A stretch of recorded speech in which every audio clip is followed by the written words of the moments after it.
pilotage du Congrès et le secrétariat général, ou le secrétaire général, Mohamed Aïb Salim Dafé,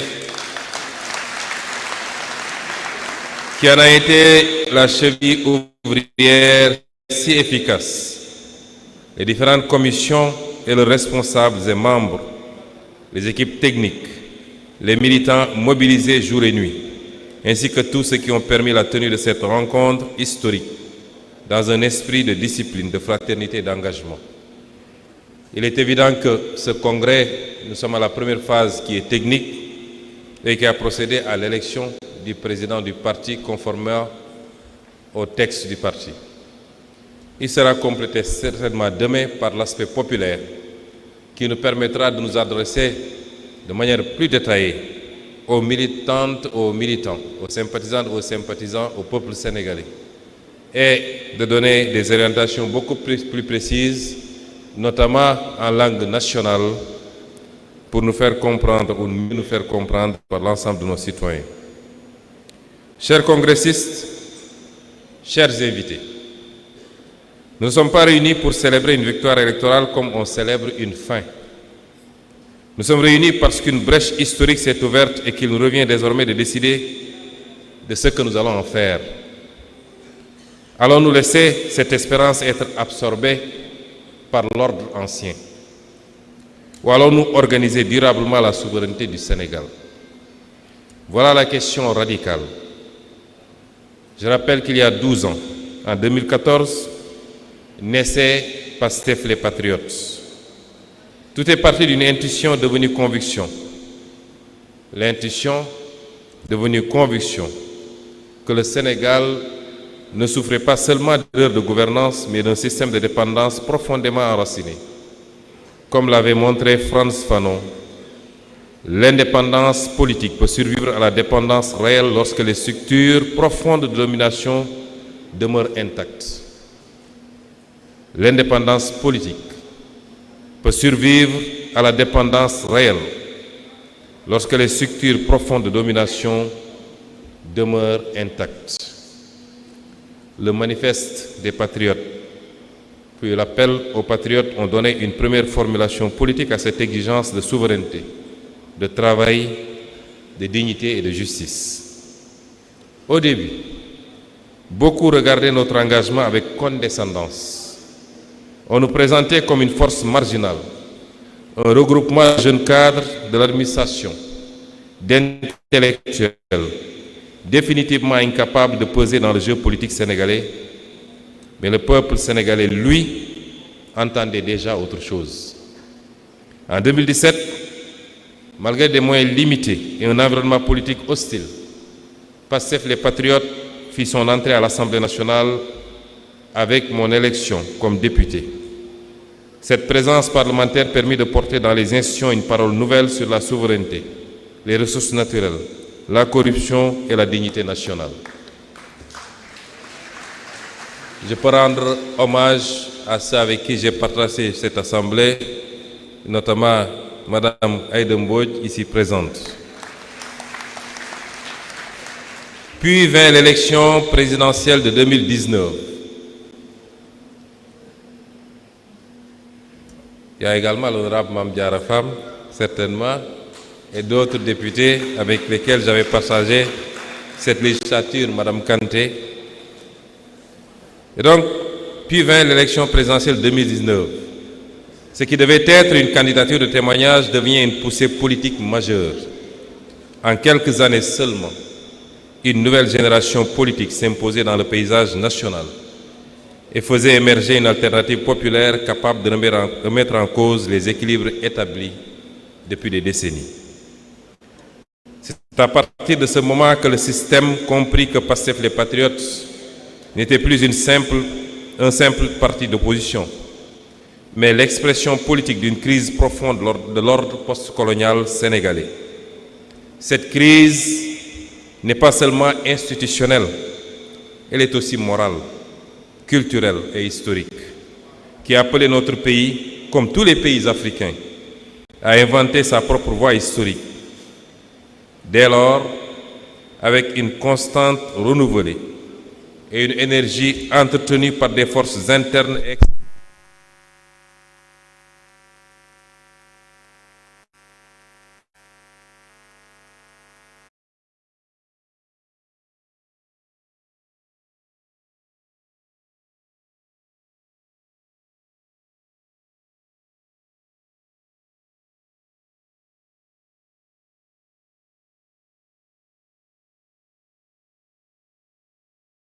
constitutionnelle. Elle était aussi morale, culturelle et historique, qui appelait notre pays, comme tous les peuples africains, à inventer sa propre voie historique. Dès lors, avec une constance renouvelée et une énergie entretenue par des forces internes et externes, nous sommes devenus une cible sur laquelle s'abattaient les foudres du système. Nous avons connu les humiliations et les mépris réservés à ceux qui refusent de courber l'échine.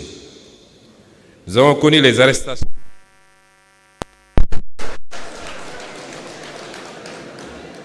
Nous avons connu les arrestations, les gaz lacrymogènes, les prisons, les campagnes de diffamation et le harcèlement judiciaire. Nous avons été dissous administrativement dans l'espoir d'arrêter une dynamique devenue nationale. Les appareils judiciaires, sécuritaires et administratifs, de même que certains médias, ont été mobilisés contre une opposition que le système ne parvenait plus à contenir. Nous avons vécu les restrictions d'Internet, les arrestations massives et les intimidations visant à faire taire une génération.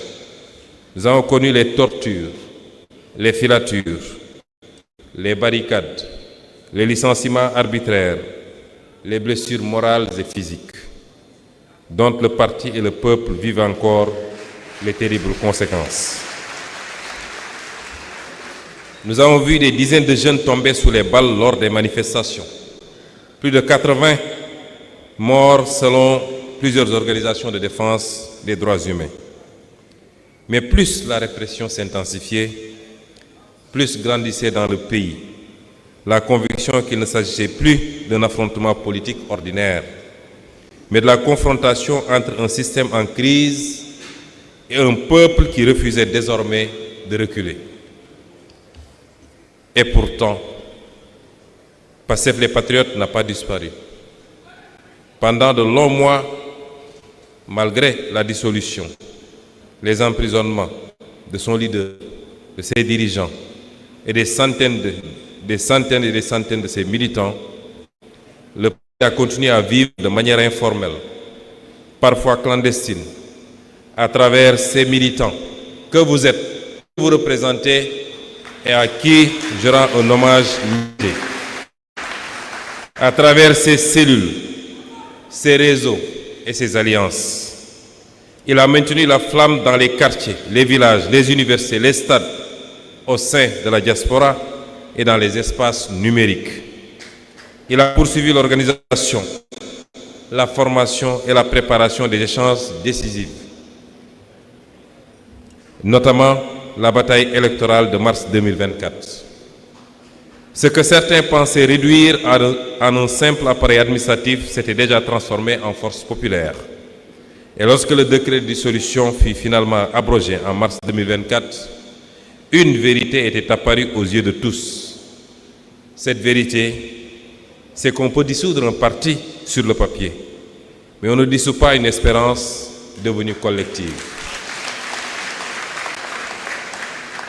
Chères militantes et militants, nous avons connu ces longues nuits où l'on voulait convaincre notre peuple qu'il devait choisir entre la dignité et la stabilité. Nous avons vu nos jeunes mourir dans la mer, sur les routes désertiques du Sahara ou dans les rues. Nous avons vu des diplômés errer sans emploi pendant que les richesses du pays quittaient nos ports.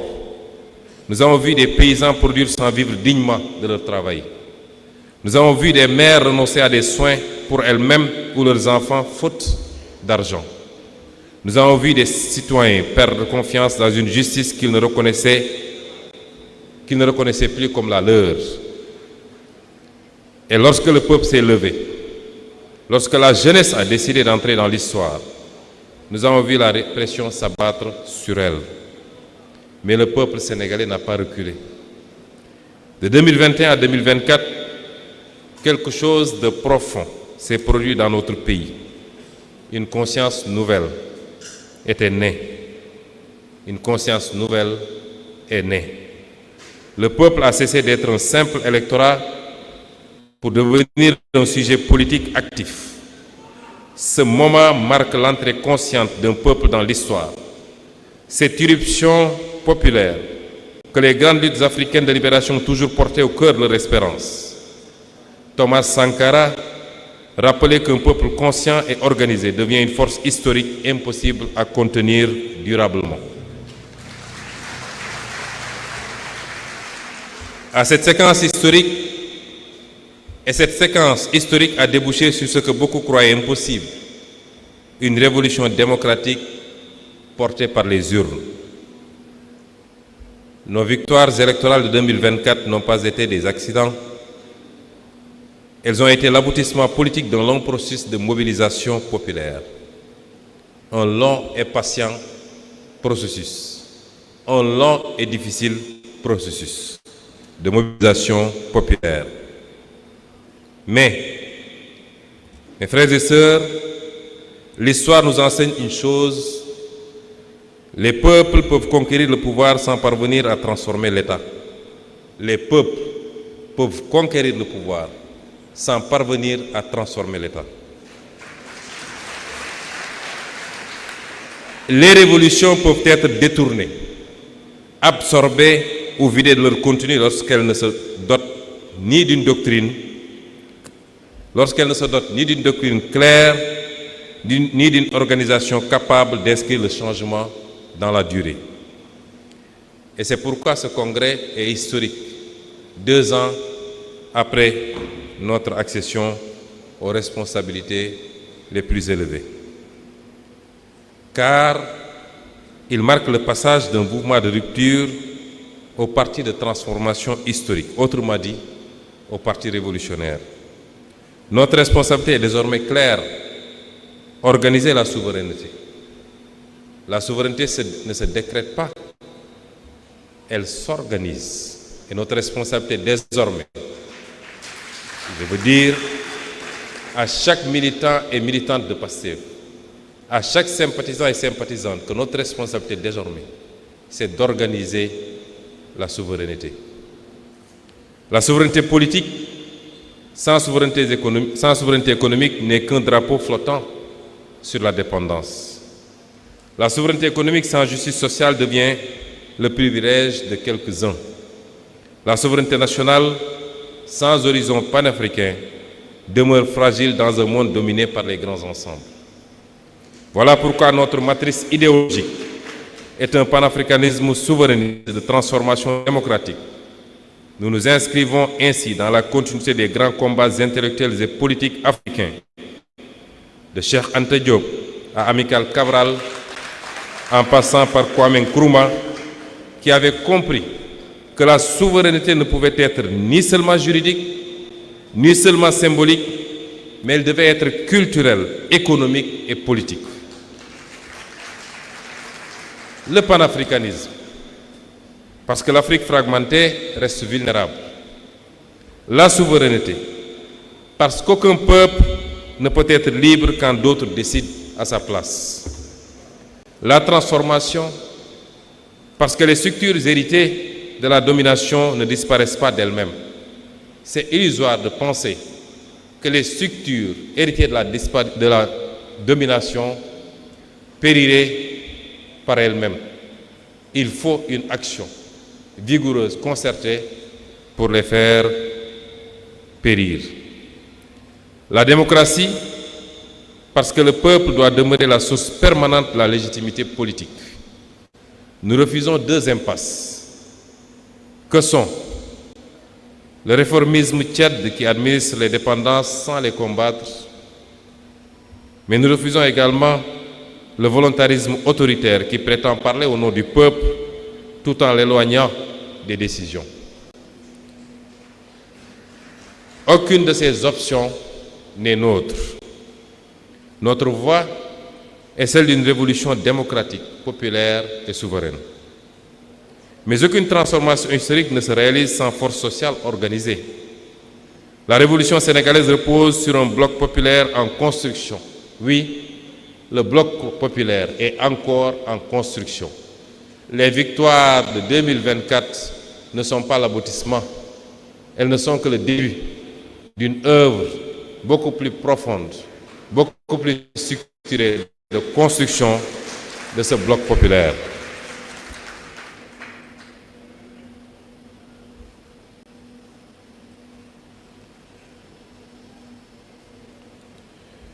Cette jeunesse qui a refusé la résignation, ces travailleurs du secteur formel et informel qui produisent les richesses du pays sans toujours en recevoir les fruits, ces femmes, ces braves femmes qui portent les solidarités sociales et l'économie quotidienne, ces paysans, ces pêcheurs, ces artisans, ces enseignants, ces agents publics, ces sportifs, ces intellectuels, artistes, acteurs culturels, mais aussi ces spiritualités populaires qui continuent de structurer la société sénégalaise en profondeur.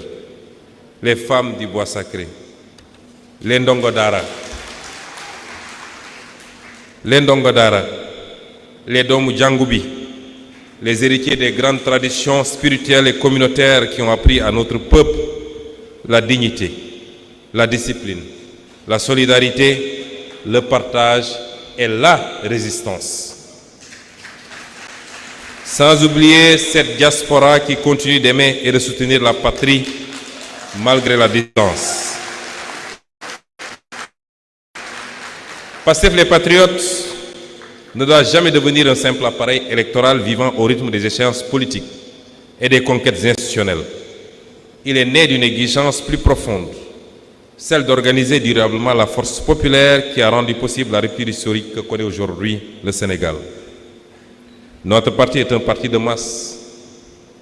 Notre parti est un parti de masse.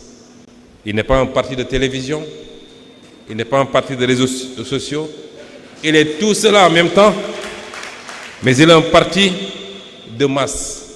Il puise sa force dans son enracinement populaire, territorial et militant, dans les quartiers, les villages, les universités, les lieux de travail, la diaspora, les cellules, les sections et les coordinations. Il doit rester présent au cœur de la société réelle, car une révolution ne se maintient pas uniquement depuis les sommets de l'État. Elle se construit et se protège dans l'organisation consciente du peuple.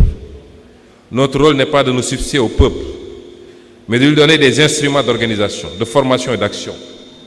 Amical Cabral rappelait que les moments de libération ne triomphent durablement que lorsqu'ils élèvent le niveau de conscience politique du peuple et transforment l'organisation en école de responsabilité historique.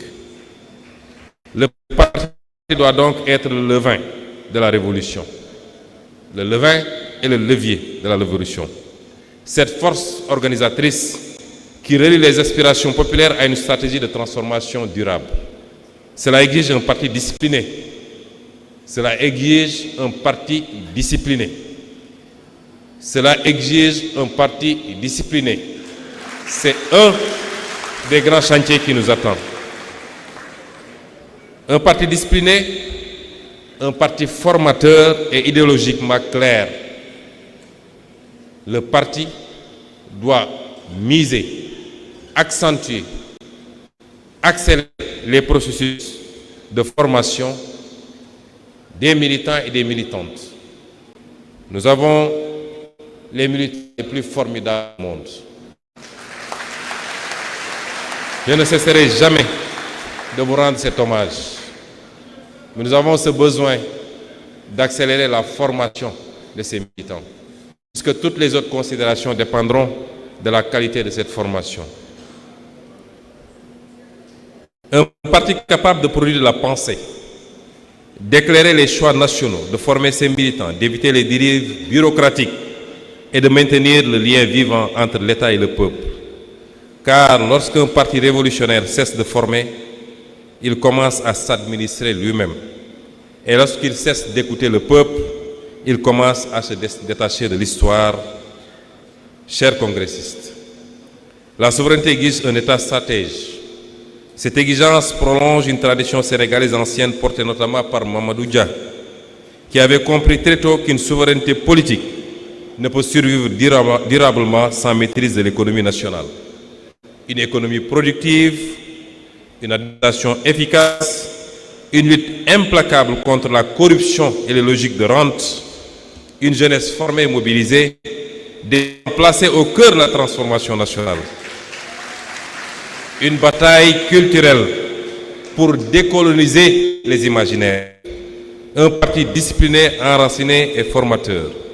car un peuple sans organisation devient une colère dispersée. Et un parti sans film devient un appareil sans direction. Chers frères et sœurs d'Afrique et du monde, votre présence parmi nous, comme je l'ai dit à l'entame de mon propos, donne à ce congrès une portée qui dépasse les frontières du Sénégal. Car ce qui se joue aujourd'hui dans notre pays s'inscrit dans un moment historique beaucoup plus large. Le monde traverse une phase de basculement. L'ordre international hérité de la fin de la guerre froide se fragilise. Les certitudes du néolibéralisme vacillent. Les tensions géopolitiques se multiplient, tandis que les inégalités, les crises climatiques, les crises migratoires et les logiques de prédation aggravent la fragilité des peuples du Sud. Oui, nous réaffirmons notre ancrage dans ce Sud global. Dans ce contexte, l'Afrique entre à son tour dans une nouvelle séquence historique. Partout montrent des aspirations à la souveraineté, à la dignité, à la maîtrise des ressources et à la reconquête des capacités nationales. Les peuples africains refusent de plus en plus d'être des périphéries dépendantes dans un monde organisé sans eux et souvent contre eux. Cette aspiration rejoint le long combat mené par Cheikh Anta Diop pour restituer à l'Afrique sa centralité historique, scientifique et civilisationnelle, et par beaucoup d'autres, les Théophile Obenga et beaucoup d'autres scientifiques. Notre sous-région traverse des tensions profondes, crise sécuritaire, instabilité politique, intervention extérieure, fragilisation économique et sociale. Et je veux attirer l'attention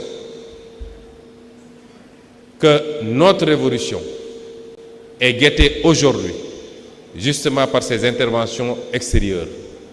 Tout ce qui se passe actuellement au Sénégal ne relève pas seulement de considérations endogènes. J'y reviendrai plus largement dans d'autres développements. Mais je veux vous rassurer également que cette fois-ci, aucun projet de sabotage de cette révolution n'aboutira parce que le peuple, debout, à côté de PASTEF, donnera les garanties qu'il faut pour qu'enfin nous puissions libérer notre pays. Le Sénégal entend prendre toute sa place dans cette réflexion historique. Nous partageons avec les peuples africains la même aspiration à la souveraineté et à la dignité. Mais nous voulons également montrer qu'il est possible de porter une dynamique de rupture dans un cadre démocratique, populaire et institutionnel. Notre ambition est de contribuer à l'émergence d'une Afrique souveraine, stable, productive, solidaire et respectée dans un monde juste et un monde de paix. Oui, chers congressistes, notre révolution veut transformer profondément l'État. Se battre pour arriver au pouvoir est une chose, mais transformer fondamentalement l'État pour le libérer de ses configurations anciennes en est une autre. Notre révolution veut conquérir la souveraineté sans fermer le Sénégal au monde. Elle veut remettre l'économie au service du peuple, sans substituer une prédation nouvelle à l'ancienne, sans remplacer un drapeau par un autre. Elle veut réhabiliter le travail, la dignité et la justice sociale dans une société trop longtemps organisée autour de la dépendance et de la rente. En vérité, aucune révolution n'avance en ligne droite. Toutes les expériences historiques de transformation ont connu leur hésitation, leur contradiction, leur tentation de ralentissement, de ressentage ou de détournement une fois confrontés à l'exercice du pouvoir et aux tentatives inéluctables de restauration de l'ordre ancien. Il arrive parfois que certains, au sommet de l'État, soient tentés de prendre la distance avec la dynamique populaire qui les a portés au nom de la stabilité, des équilibres institutionnels ou des contraintes du moment. Et souvent, pour des raisons beaucoup plus obscures. Ce risque existe dans toute révolution. La nôtre n'en fait pas exception et ce qui se passe sous nos yeux en est une confirmation. Mais nous devons être clairs.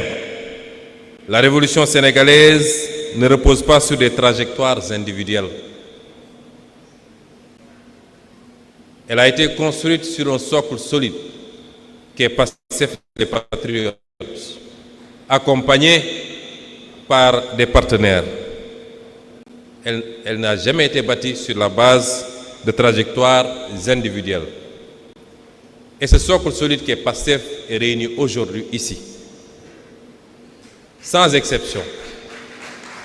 Et tout ce qui se trouvera en dehors de ce socle ne peut en aucune manière représenter Pastef les Patriotes.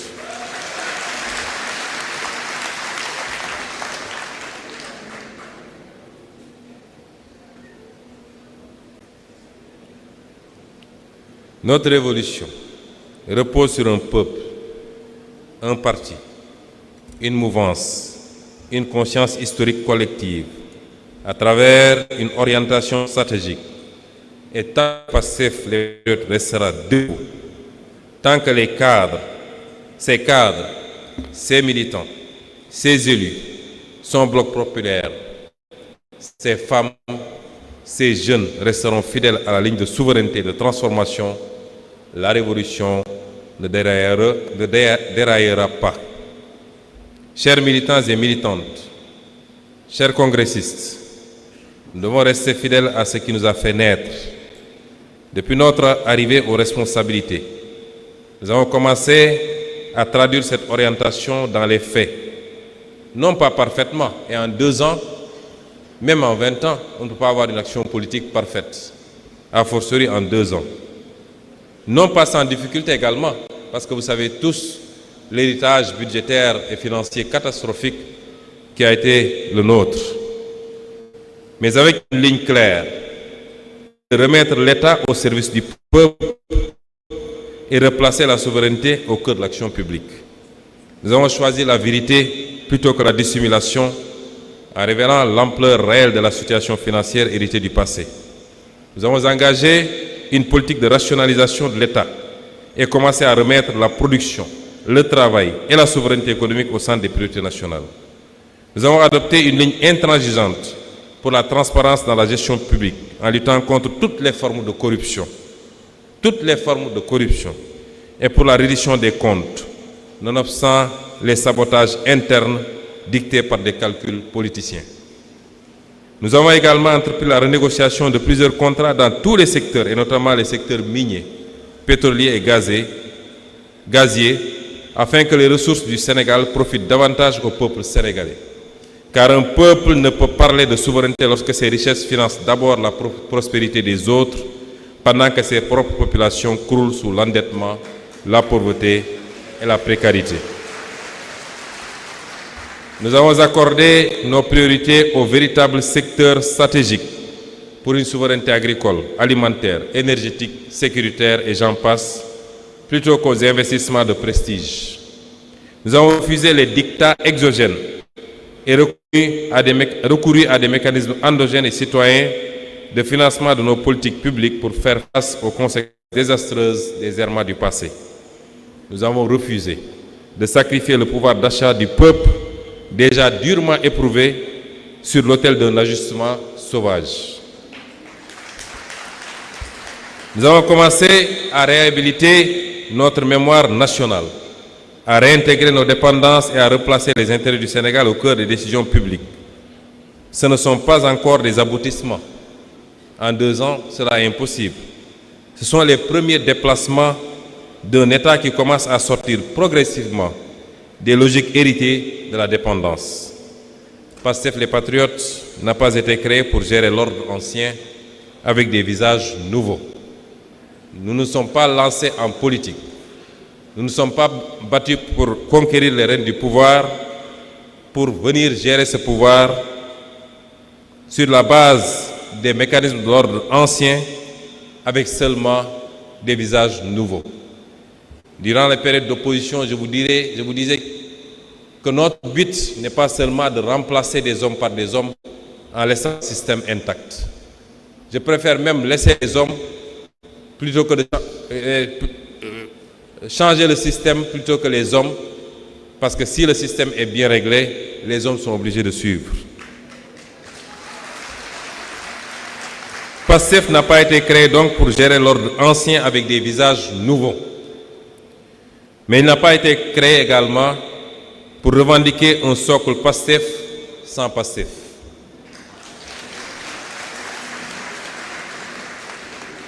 Chers frères et sœurs, la tendance à l'embourgeoisement, à s'éloigner du parti et du peuple, ne peut pas prospérer. PASTEF a été créé pour dépasser l'état postcolonial et reconstruire le Sénégal autour du travail, de la dignité, de la justice et de la souveraineté.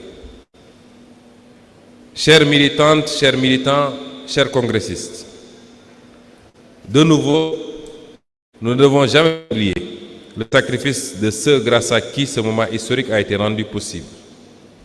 Derrière cette victoire, derrière ce congrès, cette espérance qui traverse aujourd'hui le Sénégal, rappelons-nous qu'il y a des sacrifices, des souffrances et des vies brisées.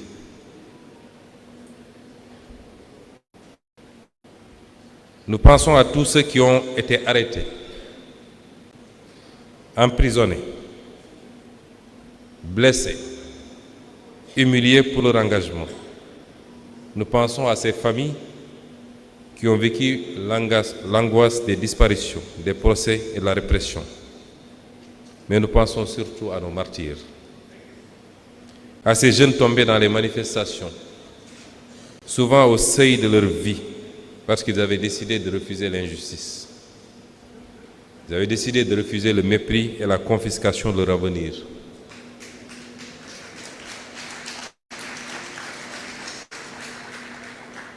Ils ne demandaient ni les privilèges liés au pouvoir dont certains semblent vouloir jouir aujourd'hui sans retenue. Ils ne demandaient pas de faveur. Et ceux parmi eux qui sont encore avec nous ne demandent toujours ni privilèges ni faveur. Ce qu'ils demandent, c'est le respect de la profession de foi, des engagements, de la ligne et de la doctrine de PASTEF. C'est tout ce qu'ils demandent. Ceux qui sont tombés ne demandaient rien de tout cela. Ils demandaient simplement le droit de vivre libre et digne dans leur propre pays. Je veux dire ici que leur mémoire doit nous obliger. Aucune logique politique ou politicienne, aucune volonté de plaire ne doit justifier qu'on piétine aujourd'hui la mémoire de ces jeunes en leur refusant la justice.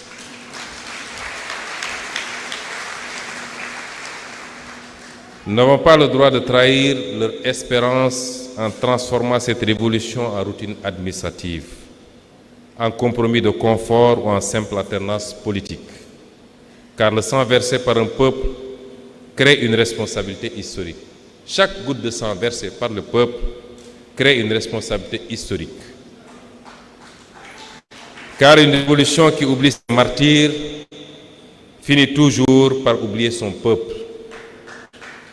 Chers frères, chers sœurs, nous ne menons pas ce combat pour le seul plaisir des mots ou des symboles. Nous le menons pour construire un Sénégal nouveau. Un Sénégal où aucun jeune ne sera condamné à choisir entre le chômage, l'exil et le désespoir.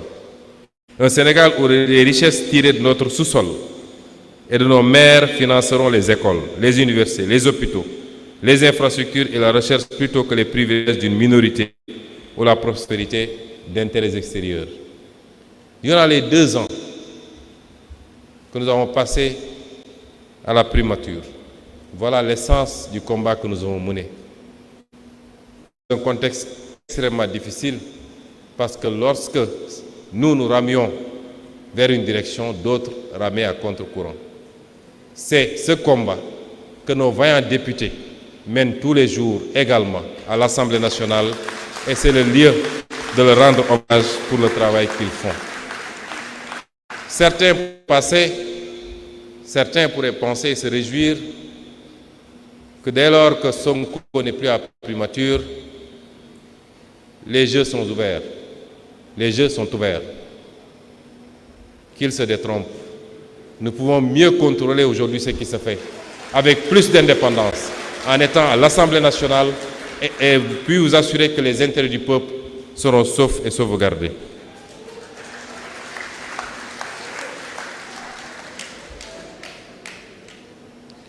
Notre ambition est de bâtir un pays où le paysan vit dignement de la terre, où les ressources halieutiques sont préservées pour nos pêcheurs et où le génie de nos artisans et entrepreneurs patriotes transforme et crée la richesse sur place. Un Sénégal où le diplôme ne conduira plus à l'humiliation sociale, où l'école formera des citoyens confiants dans leur histoire et capables d'inventer leur avenir. Nous voulons un Sénégal où les femmes seront pleinement reconnues comme des forces centrales de la transformation nationale, où les jeunes auront accès au savoir et à la responsabilité, à la culture, au travail. Un Sénégal où l'administration servira le citoyen avec efficacité et dignité, où la justice inspirera confiance, où la corruption cessera d'être perçue comme une fatalité. Nous voulons enfin un Sénégal réconcilié avec lui-même, fier de ses langues, de ses cultures, de ses spiritualités et de son histoire. Un Sénégal capable de dialoguer avec le monde sans se renier, de coopérer sans se soumettre et d'avancer vers l'avenir sans tourner le dos à l'Afrique. Nous sommes à un tournant de l'histoire. Les générations futures nous demanderont si nous avons eu le courage d'aller jusqu'au bout. Oui, et nous le demanderons. Les générations actuelles nous le demandent déjà. Car le plus difficile n'est pas toujours de conquérir le pouvoir, comme je l'ai dit au début de mes propos. Le plus difficile est de rester fidèle à la mission pour laquelle le peuple vous l'a confiée. Nous n'avons pas donc le droit de devenir une élite de remplacement. Ces bourgeoisies nationales qui remplacent la domination sans transformer les structures qui la produisent. Nous n'avons pas le droit de transformer la révolution en carrière. Et je veux ici saluer le courage, la dignité de beaucoup de militants de PASTEF qui ont démontré que notre révolution n'est pas une affaire de carrière. Je veux parler de ces dignes ministres qui ont préféré garder la ligne du parti plutôt que de se compromettre. Je veux parler de ces directeurs généraux qui ont préféré rester sur la ligne du parti ou une partie de la ligne du parti plutôt que de se compromettre. Et de tout autre qui aura été démis dans les jours, mois à venir, simplement parce qu'il a refusé de dire oui à la trahison de son peuple. Refuser de dire oui à la trahison des idéaux de sa formation politique. Nous n'avons pas donc le droit de laisser la prudence devenir un autre nom du renoncement. Nous devons garder vivant ce qui a porté notre combat, des notions avec lesquelles nous avons tous grandi, qu'on nous a tellement ressassées, que sont le djom, le ngor, le burok, le kersa, le sens du mbok, le teddungal, la teranga, le fulla, autant de notions qui font la dignité et qui fondent l'identité sénégalaise. Quelle que soit l'ethnie ou la religion, quelle que soit la région, nous partageons ces valeurs très fortes. Rien ne doit justifier que nous les trahissions et surtout pas l'exercice du pouvoir.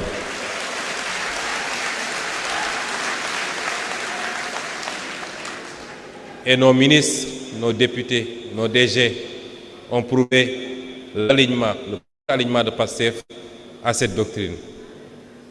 Le président de l'Assemblée nationale, et il le restera à vie, l'a prouvé également.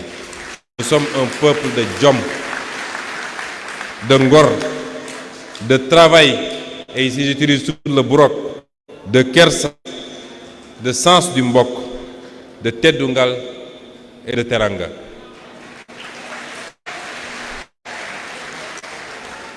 Chers frères et sœurs, le Sénégal attend de nous des résultats. L'Afrique attend de nous un exemple. Le monde attend notre contribution. Et le peuple attend de nous une fidélité. Alors je vous le dis, restons debout, restons cohérents, restons dignes de ce peuple immense, respecté par le monde entier. Car une fois qu'un peuple a entrevu la possibilité de sa souveraineté, il ne l'oublie jamais. Et soyez assurés que le peuple sénégalais, grâce à l'action de PASTEF, a entrevu la possibilité de sa souveraineté. Et ce peuple ne l'oubliera jamais. Organisons donc la souveraineté, comme je vous l'ai dit, c'est la thématique principale de ce congrès. Organisons-la, cette souveraineté. Puisque les ennemis et les adversaires de cette souveraineté ne mèneront aucun effort pour tuer le projet PASTEF dans l'œuf, y compris à travers une action venant de l'intérieur. Organisons-la parce que les semaines, les mois et les années à venir ne seront pas faciles. Organisons-la parce que si le projet PASTEF qui a suscité énormément d'espoir à travers toute l'Afrique échoue, il sera très difficile de promouvoir un projet similaire ailleurs. En réalité, on se bat contre le PASTEF. On déploie énormément d'énergie contre le projet PASTEF. Parce qu'on voit au-delà de PASTEF. On voit l'inspiration que PASTEF peut produire à travers l'Afrique pour beaucoup d'autres partis politiques. Il y a même dans certains pays africains des mouvements qui sont faits appeler PASTEF en l'adaptant à leur contexte et à leur pays. Alors organisons cette souveraineté. Transformons l'État à travers les leviers dont nous disposons. Nous n'avons pas la totalité des leviers de l'État, mais la partie dont nous disposons doit nous servir à travailler, à transformer cet État. Servons enfin le peuple sénégalais. N'ayons comme viatique, comme obsession, que de servir le peuple sénégalais. Rien d'autre que de servir le peuple sénégalais. Et faisons entrer définitivement le Sénégal dans le temps de sa liberté historique. Vive le Sénégal, vive l'Afrique. Je vous dis merci et à la prochaine fois. Merci beaucoup. mbokk yi ñoo ngi remercier délégués yi di remercier congressistes yi invités yi ak organisateurs yi waaye mention spéciale mouvement national des enseignants patriotes nga xam ne dañ leen a xawoon a fàtte ñuy ñaan rek ñu may kilifa yi ñu génn bu ko defee ñun ñëpp ñu mën a topp seen ginnaaw jërë ngeen jëf.